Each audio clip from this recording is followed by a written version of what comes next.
Välkommen till den lättsamma podden Let Me Know om den amerikanska rockgruppen Kiss med Marco och Bernt. Nu kör vi!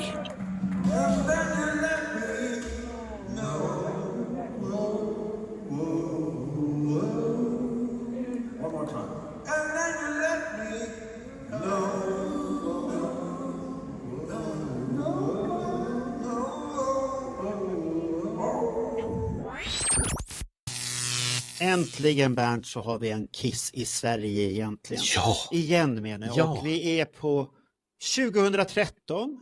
Ja. Och tyvärr har vi haft svårt att få någon att ställa upp. Jag har sökt och jag har tittat i alla mina arkiv där jag har sparat. Men det är aldrig någon som har anmält sig till den spelningen. Jag vet inte varför. Det kanske kommer under pratet här när vi pratar varför ingen anmälde sig. Men det är ju ändå lite märkligt, för att jag menar, vi har nu den här spelningen, eller spelningarna, beroende på hur man ser saken. Vi har Lund från 1976, alltså jag har pratat med så många som har varit där. Ja. Det har du också. Ingen jävel vill komma och säga, vad roligt. Det här de är lite rädda. Jag vet inte om det är myter som spräcks eller att man inte kommer ihåg så mycket. Så att det är kanske mycket sånt. Men då satt jag och klurade ihop där att jag har varit där 2013. Ja. Jag var där med mina barn. De vill inte vara med igen. De tyckte att det räckte med deras premiär. Det tyckte de räckte. Jag kan inte ha med min före detta fru, för hon är tyvärr död. Så att då blir det lite svårt. Annars hade det varit roligt att höra hennes sätt att se på Kiss. För det var hennes sista spelning med Kiss. Ja. Men då kom jag på, Niklas var ju där. Och Niklas, han gottade sig i de här kulverterna där inne och hade sig och skickade meddelande hela dagen, för jag jobbade. Ja, nu gör de det, nu är det och nu är spindeln framme. Gene Simmons har gått. Han plågade mig hela dagen med sådana där meddelanden. Var det möjligtvis Niklas som skrev till dig? Nu är spindeln framme, nu kommer spindeln ut. Nej, han skrev nog det. Sen var det väl Gene Simmons så att spindeln kommer komma, den kan röra på sig, den kan skjuta, den kan gå och allt möjligt. Den skulle krypa ut över publiken också. Ja, det gjorde den. Om vi tittar tekniskt sett så har den nog gjort det. Någon centimeter när man har lyft kranen upp där. Ja, så att vi ska inte men den gick inte ut till publiken i alla fall, som jag hade förväntat. Men det kanske var också. Förväntades jag också. Ja, så att det här var ju Monster World Tour. Och vi pratade här innan vi satte igång, och Niklas sa ju att, för jag frågade, är det här turnén som skulle promota Monster? Nej, så Niklas, så Monster hade redan kommit ut. Ja, det var väl året innan som den kom. Ja. Och då hade de ju haft några spelningar på Kiss Cruise. Var du där på Kiss Cruise när de spelade de grejerna? Ja, men det började egentligen redan på sommaren. Sommaren 12. Då var de gjorde den här konstiga spelningen på Kollen i Oslo. En festivalspelning i Norge. Och sen åkte man till London och var i London ett par dagar. Man visade upp den här monsterboken. Den här jättestora boken då för 25-30 000 kronor.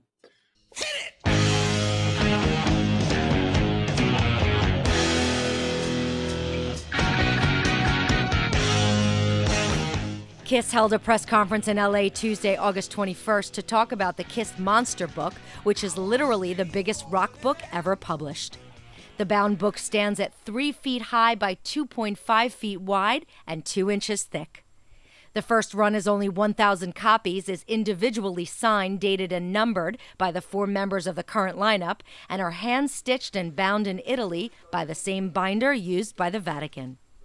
It spans the full 40 years of Kiss. Gene Simmons and current drummer Eric Singer talked about the book. This is a book for the fans. The fact that celebrities want them to is not really the point. You know, it's we're proud of the book. It speaks for itself. By the way, you should try to pick one up even before you leave through the magnificence of those photos. Just the physicality of it, putting it on your coffee table. It's heavy. Be sturdy. It is very heavy. It's close to 50 pounds. The band acknowledges the book is not for everyone, and it retails at a whopping $4,250. Current guitarist Tommy Thayer and Paul Stanley chimed in. It wasn't a matter of making a decision. It was a matter of how much it cost to produce the book, and then to not wind up doing it for charity, so to speak. It's great to support charities, but not when it's just taking money and throwing it into the wind. So the book costs that much because it's a piece of art. It's hand-bound. We didn't arbitrarily set the price. It's it's priced according to the cost of goods, cost of manufacture. It's to produce this it's quite expensive because the quality is complete high end, and it's one of the biggest books that's ever been produced. So it's there's some cost that goes into that. That's a big part of it. The book is handmade one at a time, and there's 10 different editions. Obviously U.S. edition here, but we have each edition, the flag of that country is featured on the cover. And if you open it, I don't know if we can open it, but each book is dedicated to the KISS Army of that particular country. And we've hand-signed and numbered and dated each edition. Kronor. Och sen körde man ju en spelning på, vad hette det, HMV, en teater, det var väl typ 2000 personer och sånt där. 1500, 2000 ska det nog vara minst. Och då spelar man Hela Halleluja för första gången.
Och då hade den släppt som singel och så hade man hela Europapressen på plats också. Hur kändes det då att höra den för första gången live? Jo, men det är bra. Alltså jag hade faktiskt fått lyssna på hela plattan på eftermiddagen. För Kiss hade haft någon pressträff. Jag träffade, som var vid Kiss Hotel. Sen satt jag och pratade med Marco från Finland, Marco Syrjala. Inte du då? Nej. Och han hade hela plattan i sin, om det var en MP3-disk eller jag kommer inte ihåg. Så då fick jag lyssna på hela plattan. Ja. Sen Vad tyckte du om skivan då när du hörde den? Jag var lyrisk som vanligt. Du var lyrisk då? Ja.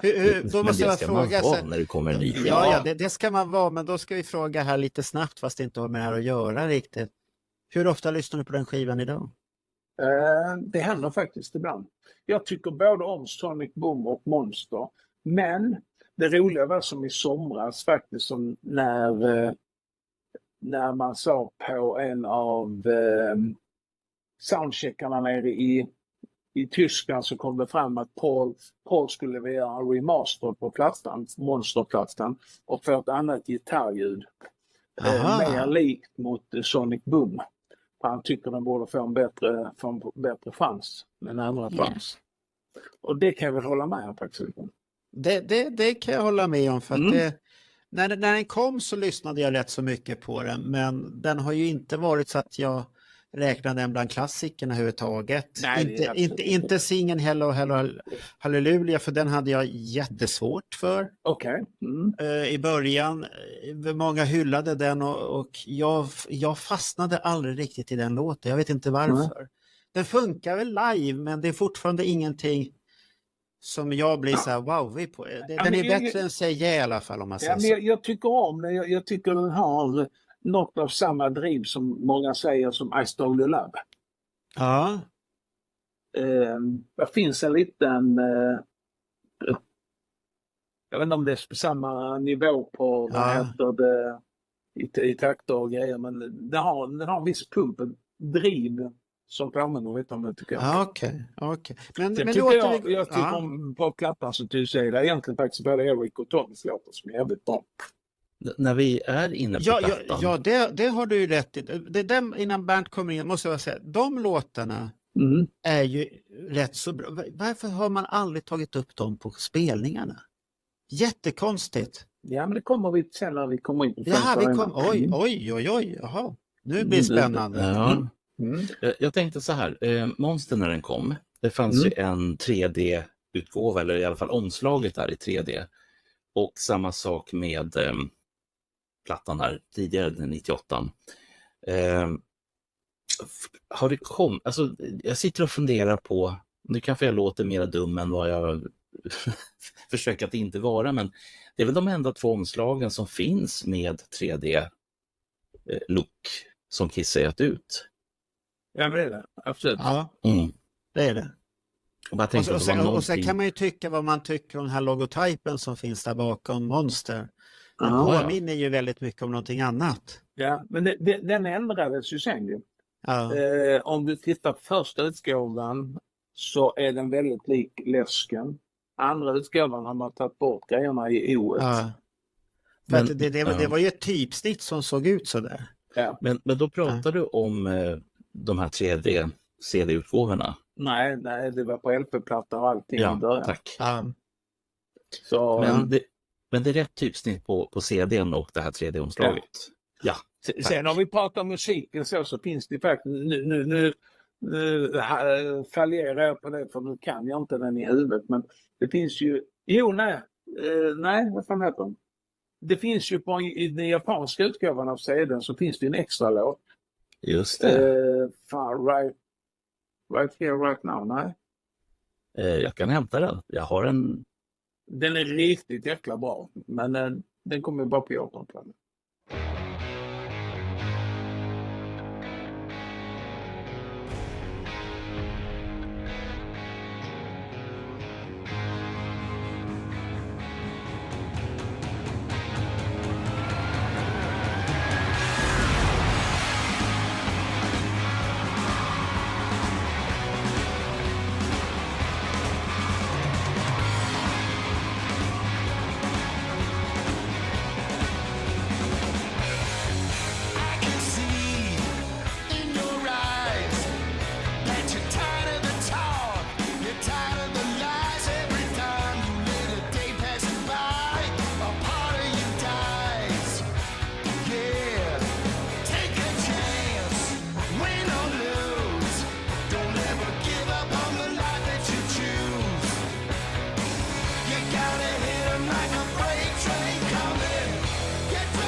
Den plattan släpptes ju sen på hösten, där 12.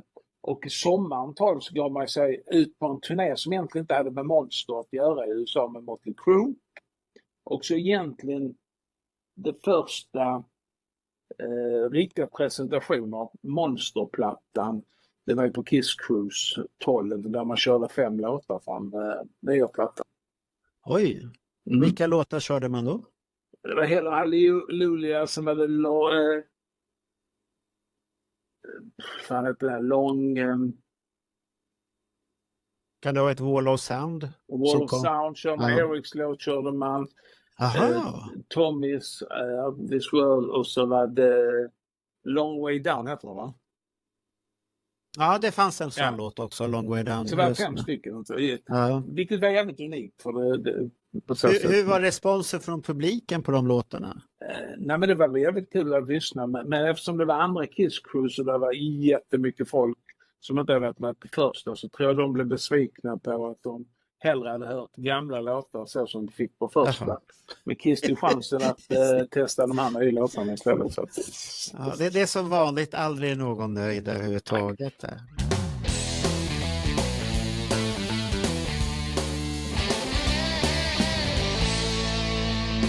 2013.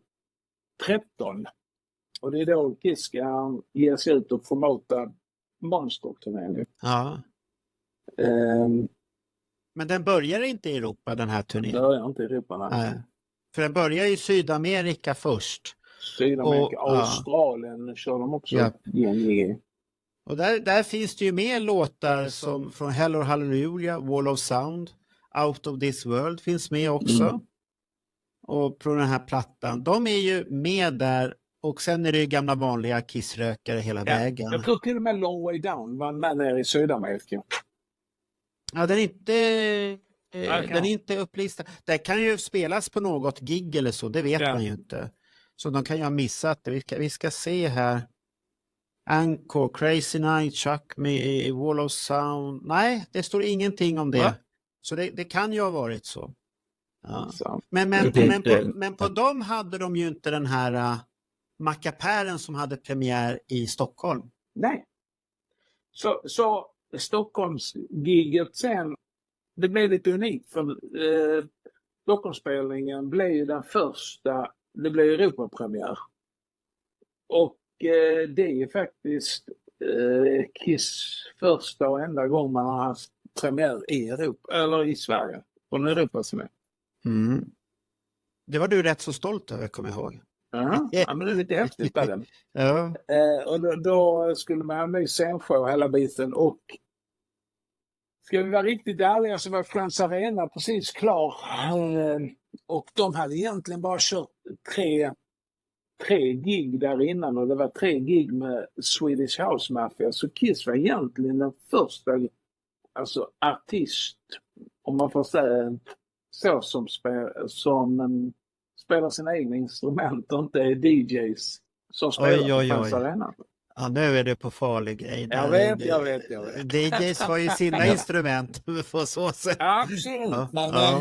Men det är väl där också vi kommer till det här olyckliga med den här arenan, med ett problem som jag skulle vilja säga kvarstår än idag. Akustiken där inne. Och hur man kan bygga en arena som har en akustik som kanske borde vara bättre.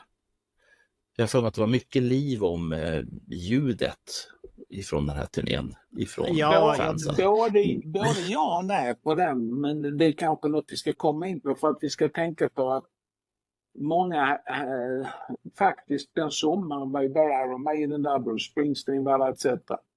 Och de hade mycket, mycket sämre ljud än Kiss. För att Kiss använde inte hela arenan, de använde inte toppen, vilket gjorde att man la de har så här skinkan för. Vilket gjorde att du fick ett mycket bättre. Jag vet Peter Ekelund, han var uppe och så. Jag vet inte om det var 2 eller 3 Springsteen-konserter som gjordes där den sommaren. Och han sa att ljudet var hemskt. Men Kiss var det mycket, mycket bättre. Så. Men det roliga är de här Bruce Springsteen, han är där på sommaren.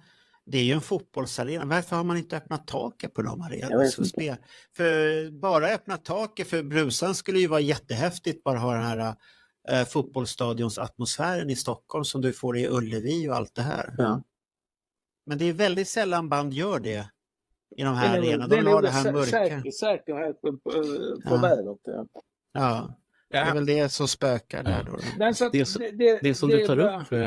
Det som du tar upp, Niklas, tycker jag är lite intressant, som varför jag inte har berört, nämligen, för jag har ju hört det här om den dåliga akustiken. Jag menar, jag var och tittade på Depeche Mode för ett år sedan nu, det låter fortfarande hemskt. Men det handlar alltså inte om arenan, utan det handlar om hur man sätter upp grejerna, vad man har för ridåer eller vad det nu är som man har med sig. Att de som sätter upp vissa konserter vet inte vad de håller på med. Jag säger inte riktigt för att jag har inte varit i Friends Arena när man har använt den som full kapacitet.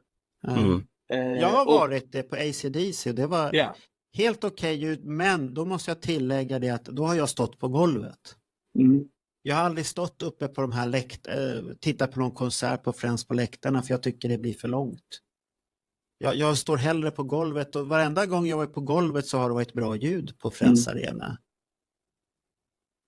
Så att det kanske är det att det är väl som en klassisk arena med läktare att det blir aldrig bra optimalt att sitta på läktare och höra ljudet för att mixaren han är ju där rakt framför scen.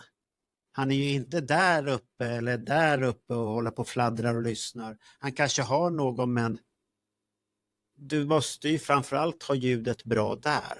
Ja. Så att det kanske är så fråga. Inte gå in för mycket på akustiken på Friends Arena här nu. Så innan vi går in på det som var lite unikt att de hade en sån här VIP-spelning, meet and greet-spelning som de hade då på den tiden. Så du var ju där och spökade, Sjöman. Du terroriserade mig hela dagen med när jag satt och jobbade och svettade så kom det meddelande, nu har jag gjort det, nu har jag träffat honom. Och jag tänkte jävla gott gris där. Kiss Allel, det är faktiskt redan den 30 maj. Lite olika. Gene kom från via London och Eric och Tommy och Paul med sällskap kom från annat håll. Så att de kom in lite olika, men det som sen för första gången så bodde de på Lydmark hotell. Ligger vid sidan om Grand Hotel. Ett fint hotell. Bernt och jag var där utanför och filmat och haft oss där. Precis, förra sommaren och jag varit lite förvånad över hur litet det var. Vi hade ju förväntat mig typ som parkhotell eller någonting sånt, men det är ett litet hotell. Mysigt, troligen skitdyrt. Nej, och faktiskt senare på den kvällen, för vi körde upp till Stockholm den dagen, jag och familjen, fru och barn då. Och när vi hade checkat in och käkat och sen var väl barnen trötta så framåt 10 på kvällen körde jag in till stan och så träffade jag Stefan Lundström på Lydmar då. Så vi satt och tog en kopp kaffe i restaurangen och satt och käkade bandet där och sen pratade vi som hastigast med Tom och Eric och sen gick Tom en liten runda ute vid kajen så vi pratade några ord om han sen innan vi stack sen. Och sen dagen efter var det ju jag vet inte om jag den dagen Paul var ute med Andreas Karlsson och gjorde Skansen eller det var året innan. Men det var väl mycket, hela dagen var ledig i alla fall så de gjorde lite småsaker i Stockholm och sen framåt sen eftermiddag 4-5 så stack de väl ut i Friends Arena i alla fall. Då skulle de ha press och sen skulle de ha genrep på kvällen. Och då på eftermiddagen där någon gång, jag vet vi var på Gröna Lund, jag tror de öppnade typ 12 på dagen och skulle underhålla barnen ett par timmar. Då fick jag att jag var inbjuden till repetitionen på kvällen. Oj. Ja. Hur kändes det då? Nej, men det kändes bra. Jag skulle vara ute vid Friends vid 8 på kvällen. Så det var helt okej att lämna barnen och familj och alltihop? Absolut. Ja, den diskussionen skulle man ha velat se. Eller nej, jag tror nog inte det var så mycket diskussion. De hade förståelse för pappa. Pappa var sån. Så att det... Vi hade varit, jag tror var på BR och lite sånt. Och så de hade fått allt. Så att det var köpt och klart. Och fru och barn var klara. Så att, de var klara? De var klara. Nej, men då kom jag dit och det var Frank och Olof och Björn, mitt lilla resesällskap sedan många år tillbaks på plats och de hade fått ut passen redan hela biten. Så vi gick in i arenan och sen satt vi oss lite längst bak. Vi hade fått instruktioner att inga fotografier och etc. fick vi göra och inga filmning. Nej. Så skulle vi få se hela repet. Och sen kom de givetvis in, de hade inte smink, ingenting på sig så det var vanliga kläder och så körde de jag tittade lite idag för det var, jag kommer inte riktigt ihåg, men det var 14 låtar och 3 solo man körde. Men smygfotade inte du någonting i alla fall? Jag tog någon bild. Jag tror jag har för mig att du skickade någonting i alla fall, har jag för mig. Frank och Olof vet jag också fortfarande.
Jag tror Frank klarar inte av det, så jag tror han filmar också.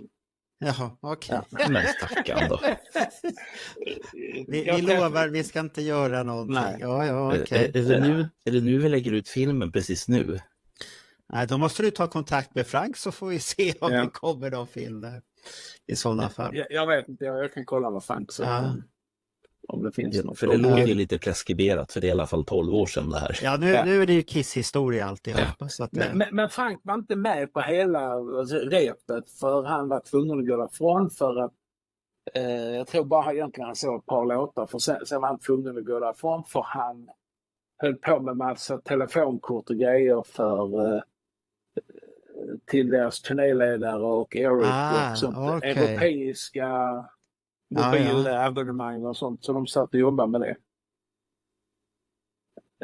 Nej, och sen efteråt så försvann väl egentligen bandet rätt snabbt, och det var bara Eric som var kvar, för han hade massa signeringar och sånt och dona med. Så sen han hängde kvar, och vi var väl det var vi 4 och så var det lite andra folk, så det var väl, vi var 10-12 stycken i slutändan som Eric du snackade och köta med. Var det de här standardgropisarna som var där allihopa, eller? Ja, det var det inte riktigt, om man skulle ha det. Okej. Den enda så som jag brukar träffa på, det var väl en kille som heter Jack från Stockholm, han som är med filmer och grejer. Så okej. Så vi kanske träffa på. Annars ingen av de andra vanliga gubbarna. Så det var lite häftigt. Men fick du se Spindeln i action då? Alltihopa? Ja, men absolut. Hur var känslan när du såg Spindeln då? Jo, men det var ju det var ju tänd arena och så. Det var inte så nedsläckt som normalt sett. Men sen var det så att man testade den, och så mellan låtarna så diskuterar man väl vissa grejer och så. Ja. Men ingen rök, inga bomber och så. Men... För den såg ju häftig ut ändå. Det var ingen dum idé. Det är väl bara att, vad jag har förstått efterhand och läst lite, så tyckte de kanske att det var lite jobbig att ha med sig, för den hade ju tendens att funka lite si och så. Ja, och inte nog med det. Och det kommer vi sen till när vi ska prata Sweden Rock. Det var ett stort problem sen framöver, både i Europa och i USA.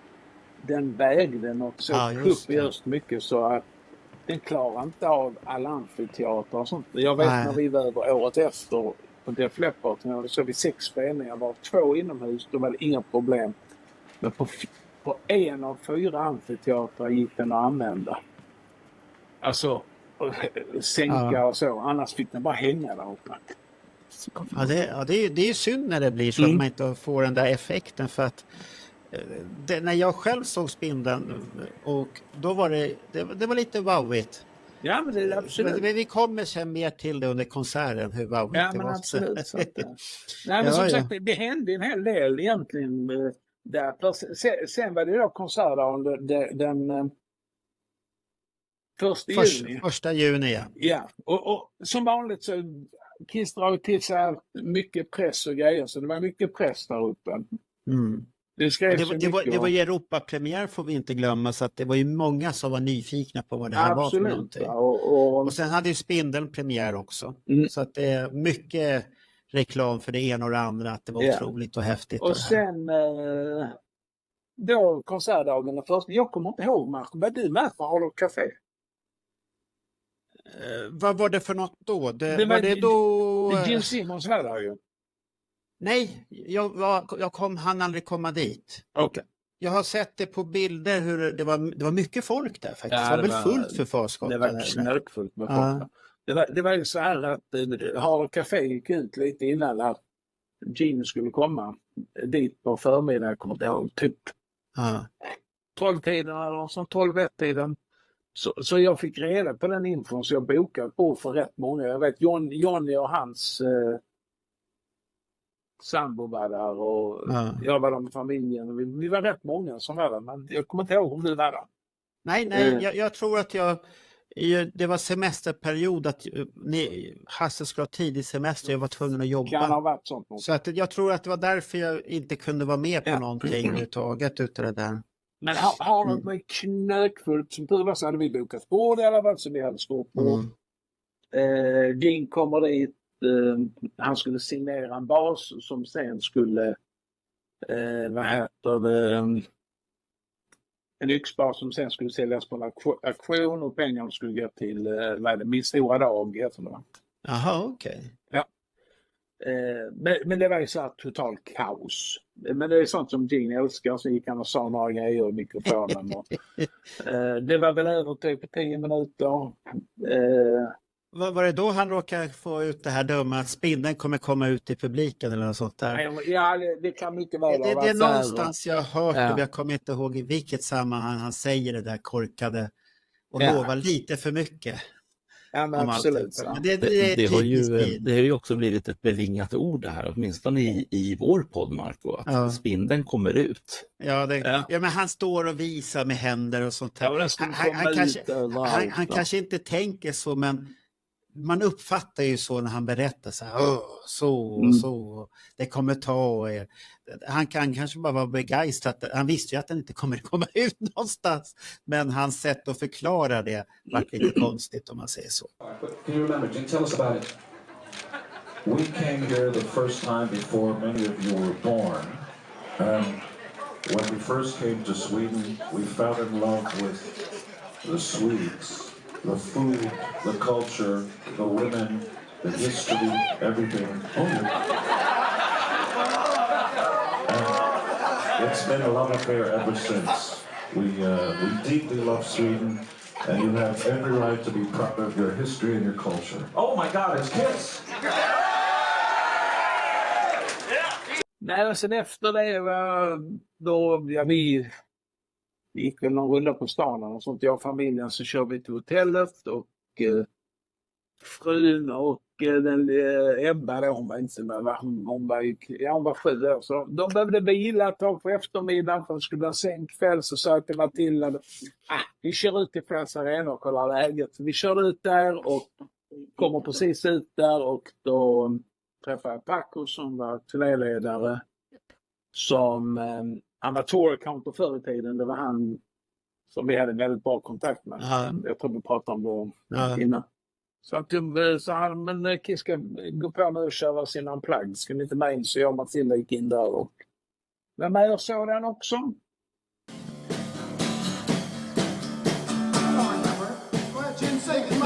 Come on, Gene, go.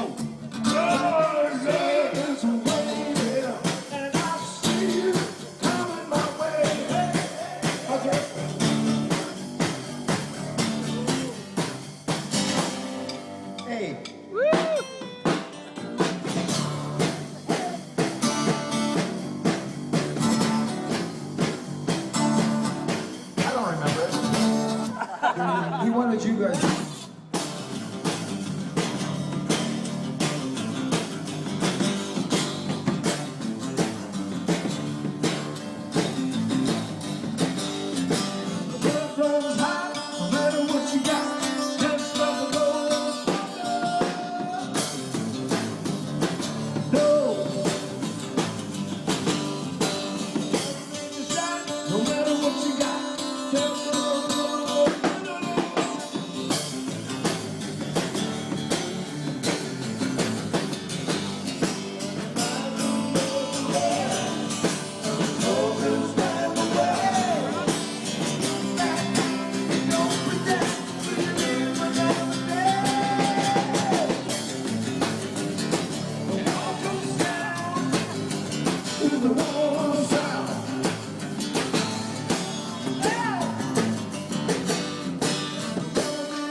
meet and greeten, de hade väl börjat bli rätt så efterfrågade här för mig. Ja, men det hade du rätt. Och detta var premiär för Unplugged-spelningar i Europa. Så det var första Unplugged man gjorde så här i Europa på meet and greet, och då var det ju att man stod bakom ett band och så fick man se kom Kiss upp och så körde de ju ett Unplugged-set, och sen efteråt så fick alla line-ups, gick Kiss runt och signade till dem. Ja, men då var man ju osminkade ju. Ja, men man fick ju önska ibland lite låtar också. Ja, men absolut. Eller så var det att man trodde att man önskade och sånt här, och så råkade Paul höra någon svag röst säga en låt som de hade redan övat in, och då körde de på den. Ja, Ska jag bara dra listan vilka låtar det var? Jag är i Stockholm, ja. 8 låtar kommer det vara något sånt där. Ja, 9 stycken. Hard Like Woman, väldigt speciell. Love 'Em and Leave 'Em, väldigt speciell. Wall of Sound kom här. Bet, Love Here All I Can, Christine 16, Let Me Know. Spelar de där. Det var Got to Choose och Nothing to Lose. Ja. Så det var 9 låtar, så det är rätt så mycket jämfört med det de gjorde den sista turnén här. Så var ju inte... Och jag tror det var väl i Kiss i Sverige-boken en tjej som var på och sjöng också. Från Danmark eller något sånt, som var på och sjöng med dem. Ja, för det var ju mycket så här inbjudningar, och jag var ju sen senare på ett sånt här, och man fick ju den känslan av att man var med och valde låtar, fast tänker jag efteråt, nej, det var nog inte det. Nej, det är bara att det presenterades på så här smygande sätt. Ja. Och tittar du på Paul så har han ju oftast den tendensen. Lyssna. Den enda gång det har blivit riktigt spontant, det var ju när vi var i Göteborg. Let Me Know. Ja, när Let Me Know kom, för att det var på begäran helt plötsligt där då. Och Nowhere to Run. När han inser att den där ska vi låta vara där den är. Det var synd, det var synd. Men om man säger de som fick vara med för den här Unpluggeden i Stockholm, man fick ju en häftig låtlista, tyckte jag i alla fall. Ja, det tycker jag med. Bara för att ha Hard Like Woman, den är ju häftig, och Let Me Know. Love and Leave 'Em, den är ju ingen låt man kommer få höra ofta. Nej, absolut inte. Stod Gino och posa som han brukar göra på den låten. Ja, men sen även en ny låt som Wall of Sound, att man plockar upp den. Istället för Plastercaster, alla de vi alltid har fått höra sen. Nej tack, inte Plastercaster längre. Det är bra, tack så mycket. Det är en bra låt, men den har blivit sönderspelad. Ja, men det är lite så. Va? Det är väl så Christine 16 också. Nej, men det är så sjukt, för det är precis som ni säger, det är fantastiska låtar. Men om man nu har ett band som har gett ut ett gäng LP-skivor, och så måste de på något sätt. Men tänk om du hade fått höra det 2013, då hade du ju stått där bara, wow, jag är lyrisk, jag är färdig, jag kan gå hem nu. det låter ju nästan som det. Vad kostar de här VIP-paketen på den här tiden? Vet vi det? Den låg på kring 10 000 då. Det är väl där du har legat stort sett hela tiden. Och då är det fotografiet. Inflationsmässigt sett så var det jävligt billigt här nu förra året att gå och se det här soundchecken och sen ta bild. För inflationen har egentligen ätit upp pengarna där för länge sedan. För att det är färre låtar nu. Så där har inflation. Det är färre låtar, men det har ju inte blivit dyrare. Det var det 12 i år? 12 eller förra året. Ja. Och det är ju inte så mycket mer egentligen. Nej. Inflationsmässigt och valutamässigt så borde det varit ännu större gap. Man har bara konverterat dollarkursen rakt av egentligen. Ja. Det är det man har gjort. Och inte räknat inflationen där. Nej, men du var nöjd med låtarna där? Ja, men absolut. Och Matilda, det var ju hennes första. Hon var väl, vad kan hon vara? Hon var väl 10 år, så hon sprang där och plockade plektrum, och då tyckte hon var jättekul att skicka plektrum mot henne. Jaså? Ja, och jag kommer ihåg Michael Berger då, som Gills tekniker. Han tog, så Matilda fick gå in under och stå lite för sig själv, så inte bland publiken. Så att, och då tyckte det var kul att slänga grejer till henne. Så. Ja, hon var väl alldeles till sig. En liten söt svensk flicka Ja, står men där. Och de gillar ju barn allihopa där. Ja. Är ju väldigt Alltså, Tommy Teje vet jag inte, men jag vet att Erik Singer han är väldigt barnkär och Paul och Jean. Ja. Men jag tror att Tommy är det också. Så, att ja, men absolut. så det funkar ju på dem. Ja. Och det var väl rätt mycket folk också här för mig. Alltså det var väl en 50, 60, 70 man som hade köpt där för mig. Sen efteråt så var det autografskrivning, men då gick vi bort och ställde oss lite off. Så jag inte med att vi skulle signa och så plus att jag tycker att de som har köpt grejerna ska få den tiden med bandet som man sa. Var det den här berömda kön som alla stod och så gick de där en och kom och sånt där. Det hade redan då börjat det där systemet. Logistik. Ja. Och då ställde vi oss lite sådär avsides. Jag sa till Matilda, vi ställer oss här borta. För då, där bandet går ut och sen kommer Paul först och då kommer han över och givetvis han kommer över för Matilda, inte för min skull precis. Och hälsa och sådär. Och sen Tommy gick väl bara förbi och bara hälsa hej.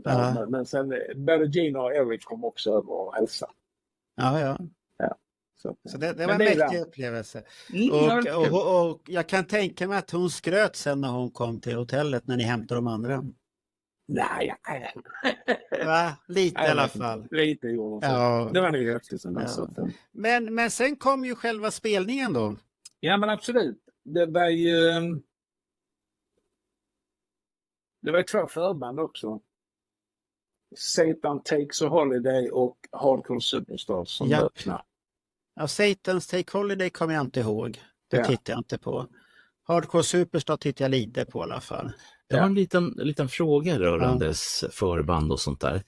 För att det som skiljer sig, om vi går ännu längre tillbaka, kanske till 80-tal, och Kiss var ute på Europaturné, då hade man ju oftast ett band som var up and coming, som var med under hela turnén. Medans senare turnéer som jag har snubblat över, då har det ju varit lokala band som har varit med några vänder. Vet du Niklas eller Mark om hur resonemanget och tänket har varit kring förband? Jag tror att det där ändrades redan 2008. Ja. I alla fall med Kiss, att man tog lokala förmågor.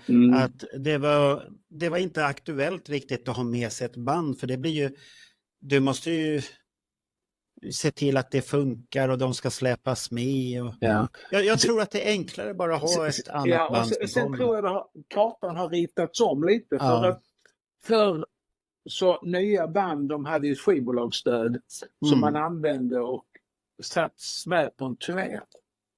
För att promota skivbolaget var intresserade att de skulle komma ut på en turné. Idag är det många band som turnerar nu här i maj och juni för att de får festivalspelningar. Och då mellan festivalspelningar så vill de hitta andra spelningar. Och då slänger arrangören in dem och så kan man få sådana grejer. För vi kommer faktiskt till några dagar senare när de spelade i Köpenhamn. Då hade det var ett relativt okänt förband då. Men de här Five Fingers Punchdown, de öppnade för Kiss några dagar senare i Köpenhamn. Och de hade spelat på Sweden Rock och så de var här i krokarna också, så slängde man in dem. Och de är ju stora idag. De är jättestora idag. De headlinar väl årets festival något utav dagarna. De headlinar går också. Five Finger Death Punch eller sånt där. De headlinar Sweden Rock igår. Så det är ett stort band det där faktiskt. Nej, men sen Kiss hade ju en stor fotografering. Det var väl därför man vi 150 till 200 personer som skulle fotograferas. Och då hade jag faktiskt under våren fått Kiss assistenter hade tagit kontakt med mig för att under fotograferingen 2010 i Stockholm så var det jättemånga som hade blivit besvikna på sina bilder. Av någon anledning så hade väldigt många blivit rätt suddiga. Och så jag hade fått under våren där lite uppdrag att försöka hitta alla de gubbarna och tjejerna. Ja. Och då var dealen att de skulle skicka in sin bild så att jag kunde se dem. Och så sen skrev jag ner dem på en lista och sen hade jag fått instruktioner. Sen skulle jag samla ihop dem då och ta in dem backstage för en ny fotografering. Ja, men det kommer jag ihåg, för du var ute i arenan och tittade och skulle möta, och då mötte jag dig där när jag hade kommit dit och med familjen och allt det här. Och så när det gick iväg så kom jag inte ihåg om det var Andreas eller Gabriel som jobbar han för Kiss nu? Ja, han jobbar för Kiss. Ja, nej, men sen vet jag att jag fick lite det var några som tyckte att vad var det för kompisar du bjöd med? Ja, men det var det ju inte. Nej, det var det inte. Det var ett uppdrag. Det var det här klassiska missförståndet där igen. Ja, men lite så. Men jag tror det var 15-20 man som fick sin bild omtagen i alla fall.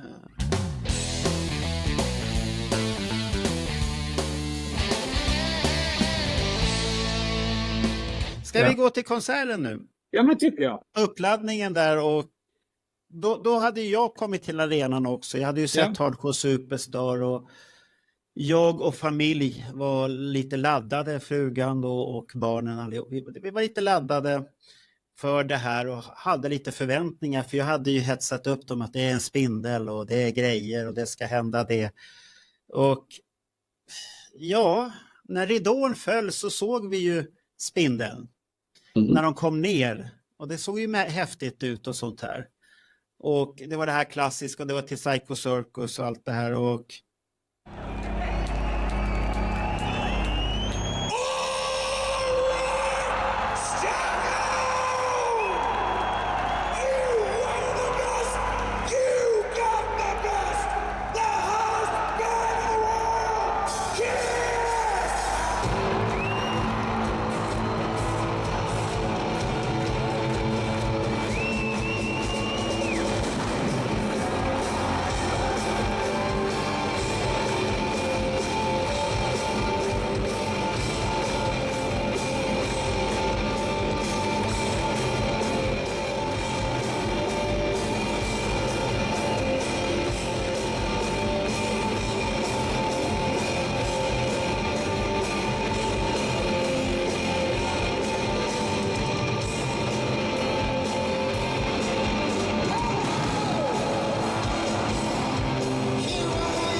jag vet inte, upplevelsen var väl att spindeln var inte stora fokuset här egentligen, för att det jag varit lite chockad över, det var väl Paul. Mm. För det vart väl ungefär som det var någonting som slog mig i ansiktet, att det här låter inte bra, håller han på att bli sjuk eller och sånt här. Det var inte riktigt när det skulle upp till höga toner så lätt. Det var ingen fuskspår man kunde använda eller någonting. Det var hans råa röst som kom och den funkade inte riktigt. Och jag kommer ihåg mina grabbar, speciellt Gabriel, som sa, är Paul sjuk? För det sprack ju lite då och då, hela tiden rösten där. Och det var ju lite synd. Ja, men att det tog. Men spelningen i sig själv med alla grejer var ju rätt så mäktig, tycker jag ändå. Helhetsupplevelsen. Ja, men absolut, det tyckte jag också. Och jag för mig att Gene fick liksom 5 stjärnor i alla tidningar. Gene lyfte showen.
Giva behållningen etc. Han jobbar ju. Det var väl startskottet där och ett par år framåt där han jobbar extra hårt för att, vad ska man säga, back up Paul. Ja, för Vapenbrodern hade ju han var inte i topp då, tyvärr. Nej. Och Paul Stanley, som har varit den här självsäkra ledfigur, han led ju. Man såg det på honom, men han led ju inte lika mycket som han kommer lida på en annan spelning som var fruktansvärd. Så att den här spelningen är ju ändå, det är väl inte för min del den bästa Kiss-spelningen jag har sett, men den får i alla fall en 3 tycker jag, utav 5 man skulle ge ett betyg. Så att det är en medelspelning. Och Gene fick ju mycket uppdrag där. Men det de hade spelat där då, som var lite speciellt, det var ju det att Heavens on Fire kom ju tillbaka. Ja. Sen 2007. Ja. Och det kanske Paul inte skulle haft tillbaka egentligen. Jag vet inte det.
lät väl helt okej på Friends.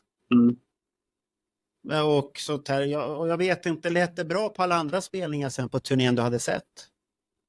Den plockades ju bort på en spelning. Ja, det vet vi. Men hur lät de på de andra spelningarna? Det lät mycket bättre. Så jag såg ju detta en turné. Jag egentligen bara såg 4 spelningar. Och det var i början om man sa. Men när folk, det var mycket kraxande här i början och det var svårt.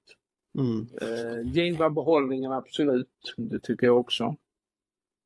Ja, för bandet var ju väldigt bra hela tiden, bandet i sig själv, så att det var ingen fel där. Så att det hur var, jag kommer inte ihåg, hur var solot på, hade du gitarrsolot med Tommy Thayer och Erik Singer, var det fortfarande en sån här show som det hade varit? Men där hade du faktiskt lite roligt med Tommy Thayer, för han gjorde Shock Me och Out of This World. Ja. Båda låtarna, men han gjorde det som ett medley. Han det var gjorde bra, inte tycker hela jag. låtarna, utan han körde kanske typ 2 minuter av Chuck-visita in och över i Out of This World, som sen gick över i gitarrsolot.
Och det måste jag väl säga att det är något sånt man har önskat att Kiss skulle gjort med fler gamla låtar. Kanske gjort ett litet medley som extra nummer med 4 gamla obskyra låtar på 1,5 minut var. Va? Så hade du tillfredsställt alla fansen. Hur var det med Tommy? Var han mer accepterad 2013 redan nu? Än vad han var det var i 3:e rundan han var här ju. Om man sa. Och han hade gjort ändå 2 plattor med Kiss nu också. Ja. Så att jag tror att han kändes mer accepterad utav de flesta. Ja. Och lite som vi pratade innan podden, att faktiskt på de 2 plattorna så var ju Tommys låtar väldigt bra. Ja, det var ju synd att de inte spelades mer. Ja. Hela låten. Och samma med, man kan ju tycka vad man vill om Erik Singers låtar, men det var väldigt Peter Criss-aktiga låtar. De hade kunnat vara mer gott och väl. Absolut. Och det hade funkat i sättet som ett jävligt häftigt coolt avbrott från det andra. För det var ju låtar som fanns på nya skivan. Varför man inte spelar för dem, det tycker jag är ett mysterium fortfarande. Ja, men absolut. Jag förstår på sista turnén när det är den riktiga End of the Road, då kanske man inte spelade, men man kunde ha överraskat här i alla fall, tycker jag. Nej, men som sagt, jag håller väl med dig i det här snacket, så att Paul var ju den som var lite tråkig, och showen i sig själv, spindeln är ju mäktig i början, men sen händer det inte så mycket mer med den. Nej, den kom ju inte ut till publiken. Nej. Men den var ju snygg, och var det då de hade ungefär som bakom, jag kommer inte ihåg hur det var det bakom Erik Singer, gick upp som spikar ungefär, var det var de hade? Var det någon förlängning på någon spindelbo då eller något sånt där? Det var väl någon variant på eller den. spindelbot, och så är spindeln där uppe och övervakar, håller på och sånt här. Idén var ju häftig. Jag kommer inte ihåg att de hade så mycket eld som de hade på den här sista turnén. Då hade de ju eld till förbannelse. Det kommer inte jag ihåg riktigt att de hade på monsterturnén, att det var så mycket eld. Eller hade de? Nej, det hade de inte. Där kanske Bernt måste väl ha tittat på Friends Arena på video på YouTube. Jo, det är klart jag har gjort. Nej, det kom ingen spindel. Men det är ju ändå en sån enormt stor skillnad att se de här i efterhand eller att vara där. Jag tror jag pratat om det här många gånger förut, att man kan känna som så här, nej men jag orkar inte gå. Jag kan titta sen, det är säkert någon som spelar in. Men det blir aldrig samma sak, och det måste man ha i sitt medvetande. Nu är det ju lite kört när det gäller Kiss, om man inte får lyssna för mycket på Tommy Thayer förstås, för då finns det ju en liten dörr som står på glänt. Ja, Bernt hoppas ju på det. Men, jag hörde vad han sa. Ja. Och i Berntjournalen så, och där ljuger man inte, det kan jag bara säga. Nej, men det värsta är att jag hör inte riktigt det du hör, men det kanske beror på att du har ätit några piller eller något sånt. Man hör jag vet inte. Ja, man hör vad man vill. Nej, men så att när det gäller Kiss så är det ju typ ganska kört, men när det gäller andra artister då som man tycker om och som man faktiskt vill se konserter med, då kanske det är så att man ändå måste tänka till ett varv till. Sen kan jag förstå med de konsertpriser som är idag, att man kanske tänker till 1 och 2 gånger och tänker i alla fall att men jag kan se den hemma på YouTube. Nej, det kan du inte. Nej. Men om vi tittar på spellistan, så den enda låten, eller de 2 låtar som är kvar från monsterskivan, det är faktiskt Hell or Hallelujah och Out of this world i den här medleyt där också. Några andra, de hade plockat bort Wall of Sound, den var inte med längre. För den var ju på Sydamerika, Australien-turnén, men inte här. Det har man plockat bort. Annars är det en standardsetlist på det mesta. Men både jag med. För att du har ju plockat in Psycho Circus som första där. Sen avslutar man faktiskt med Black Diamond-konserten. Det tänkte jag inte på. Nej. Var det då de började med det här att de skulle släcka ner? Var det här det började? Du vet den här låten, man fastnar i en pose. Nej, eller var det redan 2010? Det var redan 2010. Var det 2010? Okej. Ja. Men faktiskt ska det vara 2 andra grejer som ska faktiskt väckas vid liv. Att detta var faktiskt första gången sedan 1988 man spelar Heavens on Fire i Sverige.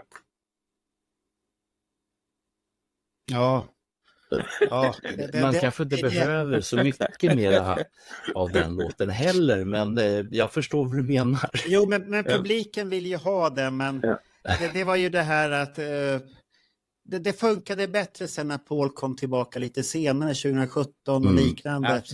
Då hade det hänt något magiskt med rösten och då funkade det igen. Det är ju dock en av den Kiss största låtar i Sverige. Ja, det är den och I was made for loving you som är det här. Det har vi nog gått igenom på podden, både framlänges och baklänges. Ja, tittar vi på setlistor här så det finns ju, om vi tittar så här som Spotify Killers, I Love It Loud, Heavens on Fire, Lick It Up, Love Gun, Rock Roll All Night, Detroit Rock City, I was made for loving you. Ja. Och Say Yay. Nej, Say Yay är ingen sån. Och den gjorde sitt återinträde sedan 2011. Ja, och jag tyckte faktiskt det var en överraskning, men kanske inte sådär jättepositivt att de tog med den. Säger? Ja. Ja, men de hade kunnat ta med mer här Modern Day istället. Man skulle kunna plocka med något helt annat, men det var dock en överraskning att man tog med den från Sonic Boom-turnén till nästa. Men Paul har någon vision med den där låten, att han ska få med hela arenan. Och det finns ju jag har för mig att det var en pay-per-view-visning från Schweiz på den här turnén. Har jag för mig. Exakt. Och där man kan se, och där arbetar han ju hårt med publiken och få med dem på den här låten. Men det lyckas inte. Det går mycket bättre på I Love It Loud. Det går mycket enklare. Där vi sjunger de här svåra fraserna som är med där istället. Det är ju mera hockeylåt än någonting annat. Ja. Så att, eller Rock'n'Roll All Night och så. Och till och med Black Diamond, I Was Made sjunger vi med. Och Sen, denna spelning var ju också en av mina gamla favoriter, gjorde ett återintåg i sättet som sen 1984 i Sverige. Ja, vilka var det? Det är War Machine. Jag gjorde en introduktion här igen. Ja. Den har inte spelats i Sverige sedan 1984. Åh fan.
Ja, då tyckte man att det var häftigt. Nu är den också så här. Jag har hört det för mycket. Nej. Nej. Du behöver, Marco, du behöver en pansarvagn till War Machine. Det är väl jag tänkte, jag såg Gene Simmons setlist här. Nej, inte War Machine och inte I Love It Loud. Okej, jag förstår att det är hans favoritlåtar, men... War Machine är en av mina favoriter. Med Kiss, jag sa inte med Gene i sommar, men med Kiss jag älskar. Men det är stor risk att han kommer spela den i sommar. Ja, absolut. Ja. Men det kanske behövs ta fram den här lilla pansarvagnen ifrån Nashville. Men ska vi... Där är väl svårt lite avslutning här, men lite över 26 000 personer var där i Frans. Det är ju mycket fortfarande. Det är det ju. Ja, jag vet inte. Var det inte mer än så? Nej, lite över 26 100 något sånt. Ja. Det är den officiella. Och ändå hade de inte varit på ett bra tag här. Och... Nej, det tyckte jag var lite svagt. Ja. Det kunde ha varit lite mer egentligen. Ja, nej, men på det hela var det väl helt okej premiär tyckte jag. Ja, förväntningarna hade ju stigit och vi skulle ju återse bandet. Var det 1 eller 2 dagar senare bara? Ja, 5 dagar senare. 5 dagar senare så skulle vi återse bandet då på ett helt annat ställe då. Som vi kommer återkomma till. Ja, men Kiss var inte riktigt klara i Stockholm. Nej, vad gjorde de med då? Nej, alltså så måste jag bara en stor kuriosa. Jag gjorde faktiskt en intervju på natten. Typ 1:00 på natten i direktsändning radio. Jag kommer inte ihåg vad programmet var. Det vet säkert Bernt. För det var Richard Herrey som intervjuade mig. Han hade något program. Och då skulle jag ge en rapport från första premiären med Kiss. Från säga. Och det var Richard Herrey som intervjuade mig. Han hade någon radioshow på den tiden. Aha, okay. Men det borde Bernt veta som är en Eurovision. Ja, men nu var det ju det här med Richard Herrey och han har ju en annan hobby också.